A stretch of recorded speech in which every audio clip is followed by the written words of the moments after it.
पालघर जिल्ह्यात कंत्राटी पद्धतीने कार्यरत असलेल्या शिक्षकांचे वेतन रखडल्याने गंभीर परिस्थिती निर्माण झाली आहे। जिल्ह्यात सध्या सुमारे 1200 कंत्राटी शिक्षक कार्यरत असून यापैकी 582 शिक्षकांना तब्बल 4 महिन्यांचे तर उर्वरित शिक्षकांना 3 महिन्यांचे वेतन अद्याप मिळालेले नाही। रिक्त शिक्षक पदांमुळे राज्य सरकारच्या मार्गदर्शक सूचनांनुसार जिल्हा परिषद शिक्षण विभागाने कंत्राटी पद्धतीने शिक्षकांची भरती केली होती।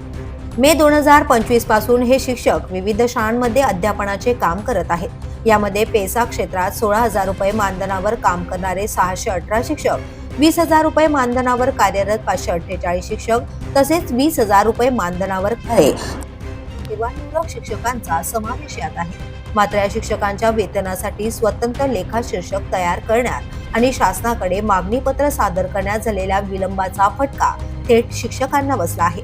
कंत्राटी पद्धतीने कार्यरत असलेले बहुतांश शिक्षक हे पर जिल्ह्यातील असून त्यांना स्वतःचा उदरनिर्वाह करताना आपल्या मूळ गावी कुटुंबासाठी पैसे पाठवणे आवश्यक असते। मात्र सप्टेंबर महिन्यापर्यंत एकही रुपया हातात न पडल्याने अनेक शिक्षक आर्थिक अडचणीत सापडले। परिस्थिती इतकी गंभीर झाली की काही शिक्षकांना दैनंदिन खर्च विद्यार्थ्यांना दिल्या जाणाऱ्या शालेय खिचडीवर भागवावा लागला, तर काहींना स्थानिक सहकाऱ्यांकडून उधारी घ्यावी लागली। या अडचणी शिक्षक प्रतिनिधींनी शिक्षण विभागासमोर मांडल्या होत्या। अधिकारी आणि लोकप्रतिनिधींनी पाठपुराव्याचे आश्वासन दिले, मात्र प्रत्यक्षात वेतनाचा प्रश्न अद्याप सुटलेला नाही। दरम्यान राज्य सरकारने ऑगस्ट 2025 अखेरीस 1.46 कोटी रुपये आणि सप्टेंबर 2025 अखेरीस 1.61 कोटी रुपये असा एकूण 3.7 कोटी रुपयांचा निधी ऑक्टोबर पूर्वी जिल्हा प्रशासनाकडे वर्ग केला।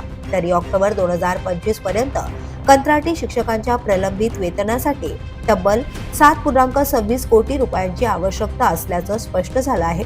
या पार्श्वभूमीवर जिल्हा परिषदेच्या शिक्षण विभागाने राज्य सरकारकडे 6.14 कोटी रुपयांच्या अतिरिक्त निधीची मागणी केली असून निधी प्राप्त झाल्यानंतरच प्रलंबित वेतन अदा केले जाईल असे प्रशासनाकडून सांगण्यात येते। दरम्यान शाळांमध्ये नियमित अध्यापन करत असलेल्या कंत्राटी शिक्षकांना वेतनासाठी किती दिवस प्रतीक्षा करावी लागणार आणि त्यांच्या आर्थिक अडचणी कधी दूर होणार हा प्रश्न मात्र अद्याप अनुत्तरितच आहे। The police news bureau, Palghar.